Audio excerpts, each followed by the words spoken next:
Hello दोस्तों, हमारे देश के सोशल मीडिया पर एक नई कंट्रोवर्सी छिड़ चुकी है। कुणाल कामरा एक स्टैंड अप कॉमेडियन जिसके एक जोक ने पूरे देश की राजनीति में एक सियासी घमासान मचा दिया है। महाराष्ट्र की सियासत से लेकर पुलिस एफआईआर तक ये मुद्दा इतना बड़ा हो गया है कि हर कोई इस पर बात कर रहा है।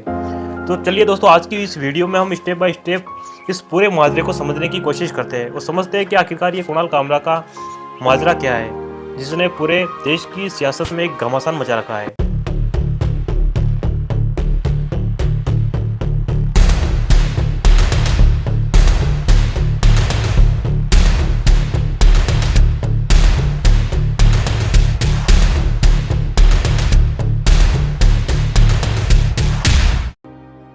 कुणाल कामरा, दोस्तों ये नाम तो आपने सुना ही होगा।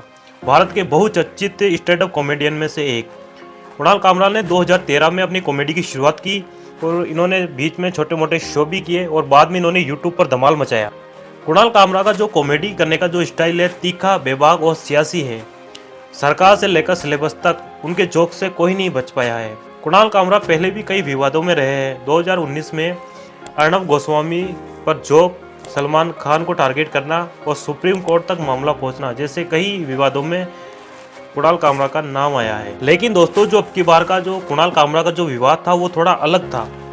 अब की बार टारगेट थे महाराष्ट्र के डिप्टी सीएम एकनाथ शिंदे। ये सब शुरू हुआ उनके लेटेस्ट शो नया भारत से, जो कि मुंबई के द हैबिटेट क्लब में 15 मार्च 2025 को रिकॉर्ड किया गया। कुणाल कामरा के लेटेस्ट शो नया भारत का एक एपिसोड 23 मार्च 2025 को यूट्यूब पर अपलोड किया गया और उसके बाद देश में एक सियासी घमासान और तूफान छिड़ गया। कुणाल कामरा ने अपने नए शो नया भारत में एक पैरोडी सॉन्ग परफॉर्म किया जो कि ओरिजिनल था दिल तो पागल है फिल्म का, लेकिन इसके लिरिक्स बिल्कुल अलग थे और कंट्रोवर्शियल थे। कुछ ऐसा था उनका तंज। थाने की रिक्शा, चेहरे पे दाढ़ी, आंखों में चश्मा, हाय। थाने की रिक्शा, चेहरे पे दाढ़ी, आंखों में चश्मा, हाय। एक झलक दिखलाए कभी गुवाहाटी में छुप जाए। मेरी नजर से तुम देखो गद्दार नजर वो आए। थाने की रिक्शा, चेहरे पे दाढ़ी, आंखों पे चश्मा, हाय। ये साफ इशारा था 2022 के उस सियासी ड्रामे की ओर जब एकनाथ शिंदे ने उद्धव ठाकरे से बगावत की और शिवसेना को तोड़ा और बीजेपी के साथ मिलकर उन्होंने सरकार बनाई और डिप्टी सीएम बन बैठे। कुणाल कामरा ने अपने जोक द्वारा पुराने जख्मों को कुरेदा गया। जब ये वीडियो 23 मार्च 2025 को यूट्यूब पर अपलोड किया गया तो इस पर 48 घंटे में 20 लाख से ज्यादा व्यूज इस पर आ चुके थे और अब तक इस पर 2.5 मिलियन से ज्यादा व्यूज इस पर आ गए। इस वीडियो को वायरल होना एक बड़े बवाल की शुरुआत थी। जैसे ये वीडियो यूट्यूब पर अपलोड किया गया तो राजनीति के गलियारों में एक सियासी तूफान खड़ा हो गया और जैसे ये वीडियो पूरे देश में देखा गया तो एकनाथ शिंदे के जो समर्थक थे, उनके कार्यकर्ता थे, उनमें एक आग सी लग गई। वो भड़क उठे।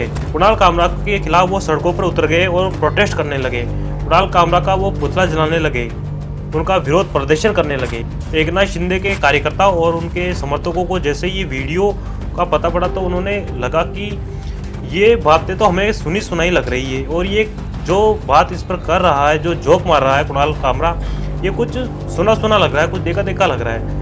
कुछ देर बाद उनको समझ में आता है कि ये तो हमारे सांप के बारे में बात हो रही है, जो कि एकनाथ शिंदे के बारे में बोला जा रहा था। लेकिन अफसोस की बात तो ये कि एकनाथ शिंदे के जो समर्थक थे उनको ये तक पता नहीं था कि जिन्होंने इनके सांप के बारे में ऐसा बोला है उनका नाम तक उनको सही ढंग से पता नहीं था।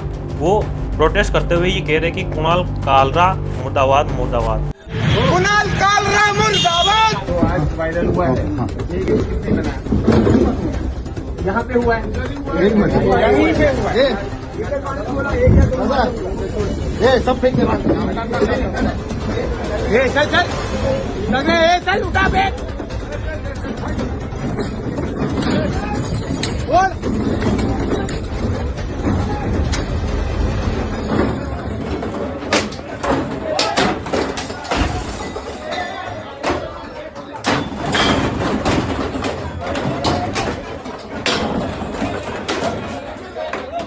अब इनको कौन समझाए कि भाई इनका नाम कुणाल कालरा नहीं है, कुणाल कामरा है। अरे जिस व्यक्ति के खिलाफ आप विरोध प्रदर्शन कर रहे हो, प्रोटेस्ट कर रहे हो, कम से कम उनका नाम तो सही से लो, उनका नाम तो पता करो कि आखिरकार वो है कौन, उनका नाम क्या है। या फिर आप पैसे लेकर भाड़े के टट्टू की तरह बस रोड पर उतर गए और प्रोटेस्ट करने लगे और पुतला जलाने लगे। 23 मार्च की रात को 50 से 60 शिव सैनिकों ने मुंबई के खार इलाके में स्थित द हैबिटेट क्लब पर हमला बोल दिया, जहां पर कुणाल कामरा ने ये शो रिकॉर्ड किया था। वहां पहुंचकर ये शिव सैनिक वहां के स्टाफ से पूछने लगे कि कुणाल कामरा कहां पर है। जब उनके स्टाफ ने उनको बताया कि कुणाल कामरा तो यहाँ पर नहीं है, तो वो उनको कहने लगे कि अभी तो 1 घंटे पहले उन्होंने यहीं से वीडियो डाला है, फिर वो कहाँ चले गए। तो फिर उनके स्टाफ ने बताया कि ये वीडियो जो आप देख रहे हो वो 1 महीने पहले यहाँ पर रिकॉर्ड किया गया था। दोस्तों, इस बात से शिव सैनिकों का IQ लेवल आप जज कर सकते हैं कि कितनी बड़ी बेवकूफ़ी की वो बातें कर रहे थे। जो शो 1 महीने पहले रिकॉर्ड हुआ था, वो उस वीडियो को देखकर उस हॉल में पहुंच गए और वहां पर तोड़ फोड़ मचाने लगे और कहने लगे कि कुणाल कामरा को आप निकालो बाहर। इस चीज़ से उनका आप IQ लेवल जज कर सकते हो। और इस हमले का वीडियो सोशल मीडिया पर तेजी से वायरल हुआ, जहां पर लोग डरते हुए इधर उधर भागने लगे। और दोस्तों, इसके बाद तो धमकियों का दौर शुरू हो गया। कुणाल कामरा को जगह जगह से धमकियां मिलनी शुरू हो गई। एकनाथ शिंदे की सरकार से और कई बड़े बड़े नेताओं ने कुणाल कामरा को धमकियां देना स्टार्ट कर दिया। शिवसेना नेता संजय निरुपम ने कुणाल कामरा को खुलेआम धमकी दी कि कुणाल कामरा को फिजिकल सबक सिखाना पड़ेगा। कामरा को छोड़ा नहीं जाएगा, कामरा को माफी मांगनी पड़ेगी। कामरा चाहे तो इस तरह के घटिया पैरोडी बनाते रहें, व्यंग के नाम पर हमें कोई ऐतराज नहीं है। ठाणे से MP नरेश मैक्स ने कहा कि ये देश छोड़कर भागेगा, नहीं तो शिव सैनिक इसे ढूंढ लेंगे। कुणाल कामरा, इतना याद रखो कल से, अरे भारत छोड़ो, ये महाराष्ट्र छोड़ो, ये भारत में भी, ये हिंदुस्तान में भी आप घूम नहीं सकते। हमारे शिव सैनिक आपके पीछे लगेंगे ना, तो आपको मालूम पड़ेगा एकनाथ शिंदे जी की ऊपर टिक्का टिप्पणी करने का क्या होता है ना, ये आपको मालूम पड़ेगा। राज्य के पर्यटन मंत्री शंभूराज देसाई ने पुलिस को ऑर्डर दिया कि आप इसको जल्दी से जल्दी गिरफ्तार करो, नहीं तो हम इसको सड़क पर घसीटेंगे। देखिए, अभी इसका बहुत हो गया, पानी सिर के ऊपर से चला गया है। एक उन्होंने रील बनाया, उसका प्रसाद उसी दिन शिव सैनिकों ने उसके स्टूडियो में जाके दिया। बार बार वो कुणाल कामरा ये जानबूझ के ऐसी हरकतें कर रहा है। उन्होंने शिंदे साहब को ऐसे बारे में बदनाम किया, तो अभी इसको शिव सैनिक की भाषा में जो शिव सैनिक का प्रसाद रहता है वो देने का टाइम आया है। दोस्तों, सवाल ये उठता है कि यहाँ पर एक जोक की सजा इतनी बड़ी हो सकती है। एकनाथ शिंदे के एक कार्यकर्ता ने कुणाल कामरा को फोन करके उनको धमकियां देना स्टार्ट कर दिया। आप जरा ये ऑडियो क्लिप सुनिए। कुणाल कामरा बात करेगा? हाँ बोलो। जगदीश शर्मा बोल रहा हूँ, सूचना साकम। क्या बोले रे तूने साहब के बारे में वीडियो डाला है? कौन सा साहब है? शिंदे साहब, हमारे मुख्यमंत्री, उनके बारे में क्या वीडियो डाला है? अभी तो मुख्यमंत्री का है, उप मुख्यमंत्री मुख्यमंत्री है, उनके बारे में क्या वीडियो डाला है तूने? देखा ना आपने वीडियो? देखा है, होटल को जाके देख ले, हम लोग ने क्या हाल किया। अभी तू जिधर मिलेगा ना, तेरा भी वही हाल होगा। समझा क्या? इधर मिलूंगा। किधर रहता है तू? तमिलनाडु। तेरी तमिलनाडु में आके मारेगा देखो, वही है कुणाल कामरा। हेलो, आजा तमिलनाडु आजा। किधर आने का? तमिलनाडु में कैसा पूछेगा भाई? एकनाथ शिंदे के जिस भी कार्यकर्ता ने कुणाल कामरा को फोन करा था, उन्होंने कुणाल कामरा से पूछा था कि आप कहाँ हो, तो कुणाल कामरा ने इसका जवाब देते कहा कि आप तमिलनाडु आ जाओ। तो आगे से जवाब आता है कि तमिलनाडु कैसे आएगा भाई। अब ये भी कुणाल कामरा ही आपको बताएगी आप तमिलनाडु कैसे आएंगे, या कुणाल कामरा आपकी प्लेन की टिकट कराएगा या ट्रेन की टिकट कराएगा कि आप उससे आए। और इसके बाद कुणाल कामरा के खिलाफ खार पुलिस ने FIR दर्ज करी, जिसमें उनके खिलाफ चार्ज IPC की धारा 499 मानहानि और 503 आपराधिक धमकी जैसी धाराएं लगाई गई। इसमें पुलिस ने दावा किया था कि कुणाल कामरा का जो जोक था वो शांति भंग करने वाला था और 26 मार्च 2025 को उन्हें एक समन भेजा गया, जिसमें उन्हें 31 मार्च को कोर्ट के अंदर पूछताछ के लिए पेश होने के लिए कहा गया। पुलिस को शक है कुणाल कामरा पर कि उन्हें एकनाथ शिंदे पर ऐसा जोक टिप्पणी करने के लिए, उन पर हमला करने के लिए उनको सुपारी मिली थी। इसके बाद कुणाल कामरा की जो व्हाट्सएप चैट है, उनके बैंक स्टेटमेंट सारे उनके खंगाले जा रहे हैं, उनकी जांच शुरू कर दी गई है। इसके बाद कुणाल कामरा ने मद्रास हाईकोर्ट की ओर रुख किया, क्योंकि वो अब तमिलनाडु में शिफ्ट हो चुके हैं। इसलिए 27 मार्च को कोर्ट ने उन्होंने 15 दिन की अंतरिम जमानत दे दी है।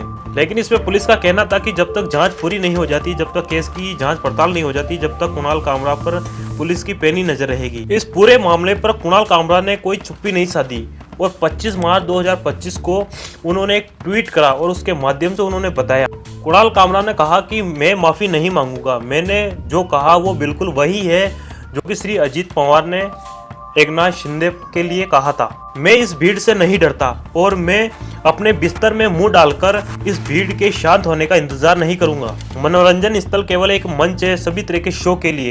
हैबिटेट या अन्य स्थल कोई भी किसी भी प्रकार से मेरी कॉमेडी के लिए जिम्मेदार नहीं है और नहीं मैं जो कहता हूँ या जो मैं करता हूँ उनका इस पर कोई नियंत्रण है या कोई राजनीतिक दल कोई ऐसा करता है। किसी कॉमेडियन के शब्दों से किसी आयोजन स्थल को तबाह कर देना उतना ही मूर्खतापूर्ण है जितना कि किसी टमाटर ले जा रही लॉरी को पलट देना क्योंकि आपको जो परोसा गया बटर चिकन पसंद नहीं आया। इसके बाद कुणाल कामरा कहते हैं कि अजित पवार ने भी एकनाथ शिंदे को गद्दार बोला था, फिर आप मेरे पीछे क्यों पड़े हो। उसके बाद उन्होंने एक पैरोडी सॉन्ग परफॉर्म किया और इस पैरोडी सॉन्ग का जो शीर्षक था वो था हम होंगे कंगाल और इस सॉन्ग के जरिए उन्होंने वित्त मंत्री निर्मला सीतारमण पर तंज कसा था। इसके बाद इसे टी सीरीज ने कॉपीराइट स्ट्राइक देकर इसको ब्लॉक करवा दिया। कुणाल कामरा ने कहा कि मैं कॉमेडियन हूँ, कॉमेडी करता हूँ, सियासत को आईना दिखाता हूँ, ये मेरा हक है। इसके बाद उद्धव ठाकरे की शिवसेना कुणाल कामरा के सपोर्ट में उतर गई। संजय राउत ने कहा कि कुणाल कामरा ने जो कहा वो सच है, शिंदे ने शिवसेना को बेच दिया। लेकिन कामरा ने क्या बोला है, इसके खिलाफ पूरा माहौल उठा। कामरा ने किसी का नाम नहीं लिया। एक जो स्थिति महाराष्ट्र में पैदा हुई है उसके ऊपर उसने एक टिप्पणी की है, व्यंग्य किया है। और इस कंट्रोवर्सी के बाद कुणाल कामरा के जो फैंस थे उन्होंने डॉलर की बौछार कर दी। कुणाल कामरा को कोई $500 भेज रहा है, कोई $100 भेज रहा है। इस प्रकार 48 घंटे में उनके पास 12 लाख रुपए जमा हो गए। कुणाल कामरा के एक फैंस ने कहा कि कुणाल कामरा वो कहता है जो मीडिया कहने से डरती है। इसके बाद कुणाल कामरा के खिलाफ भी कई लोग, बड़े बड़े नेता मैदान में उतर गए। बीजेपी नेता कंगना रनौत ने कहा कि कॉमेडी के नाम पर किसी को गाली देना ये स्वतंत्रता नहीं है। आप कोई भी हो, लेकिन किसी का जो है अपमान करना, उसकी अपकीर्ति करना, देखिए आप जो है कॉमेडी के नाम पर उनकी इज्जत उछाल रहे हैं, उनकी अपकीर्ति कर रहे हैं, उनके काम को डिसरिगार्ड कर रहे हैं। कौन है ये लोग जो कुछ जिंदगी में कर नहीं पाए, जो जिंदगी में कुछ जिनका क्या, अगर मैं कहती हूँ अगर वो लिख सकते तो कुछ साहित्य में लिखे। गाली गलौज करना कॉमेडी के नाम पर, हमारे ग्रंथों का मजाक उड़ाना कॉमेडी के नाम पर, लोगों का मजाक उड़ाना, माताओं बहनों का मजाक उड़ाना। अभी आपने देखा किस तरह के ये इन्फ्लुएंसर्स आजकल खुद को कह रहे हैं। तो मैं कहती हूँ कि हमारा समाज कहाँ जाता जा रहा है। इन्फ्लुएंसर ये जो एक 2 मिनट की फेम के लिए। वहीं महाराष्ट्र के डिप्टी सीएम देवेंद्र फडणवीस ने कहा कि फ्रीडम ऑफ स्पीच के नाम पर किसी को ठेस पहुंचाना ये गलत है। इन्होंने एक गीत के माध्यम से महाराष्ट्र के पूर्व मुख्यमंत्री और विद्यमान उप मुख्यमंत्री श्री एकनाथ शिंदे जी को अपमानित करने का प्रयास किया है। ये गलत है, हम इसकी निंदा करते हैं। ऐसी चीजों को सहन नहीं किया जा सकता। इतने बड़े नेताओं को बदनाम करने का काम अगर कोई करेगा तो मुझे ऐसा लगता है कि उसको सहन नहीं किया जाएगा। उस पर जो भी कानूनन कार्रवाई है वो कार्रवाई की जाएगी। कुणाल कामरा इन्होंने माफी मांगनी चाहिए। इसके बाद यूपी के मुख्यमंत्री योगी आदित्यनाथ ने भी तंज कसा। उन्होंने कहा कि ऐसे लोग व्यक्तिगत हमले को हास्य बताते हैं। व्यक्ति की आजादी कानून के दायरे में, संवैधानिक मूल्यों के दायरे में होना चाहिए और उसी दायरे में अभिव्यक्ति की स्वतंत्रता है। आपके अभिव्यक्ति की स्वतंत्रता किसी दूसरे पर व्यक्तिगत प्रहार करने के लिए नहीं हो सकती है। दुर्भाग्य है कि कुछ लोगों ने देश का चीरहरण करना, विभाजन की खाई को और चौड़ी करने के लिए इस अभिव्यक्ति की स्वतंत्रता को अपना जन्मसिद्ध अधिकार मान लिया। इस पूरे बवाल का पहला शिकार बना the habitat club. Habitat club के मैनेजमेंट ने ये कहा कि 28 मार्च को उन्होंने ऐलान किया कि अनिश्चित काल के लिए वे द हैबिटेट क्लब को बंद कर रहे हैं। वहीं पर बीएमसी ने हैबिटेट क्लब को एक अवैध निर्माण के तौर पर उनको एक नोटिस भी भिजवा दिया है। कुणाल कामरा को पिछले हफ्ते से 500 से ज्यादा धमकी भरे कॉल और मैसेजेस मिले हैं। सोशल मीडिया पर बहस गर्मा गर्म हो गई। सोशल मीडिया पर एक तीखी बहस छिड़ गई कि क्या ये फ्रीडम ऑफ स्पीच पर हमला है या कुणाल कामरा ने अपनी हदें पार कर दी है। भारत में कॉमेडी और सियासत का रिश्ता कितना नाजुक है वो एक बार फिर साफ हो गया। दोस्तों, हमारे देश की मीडिया ने इस मामले को इतना बड़ा चढ़ाकर दुनिया तक पहुंचाया जबकि इसकी कोई जरूरत नहीं थी। ये मामला कुछ इतना बड़ा भी नहीं था जिस तरह से देश के पत्रकारों ने, देश के न्यूज़ चैनलों ने उसको इतना बड़ा चढ़ाकर जनता तक पहुंचाया।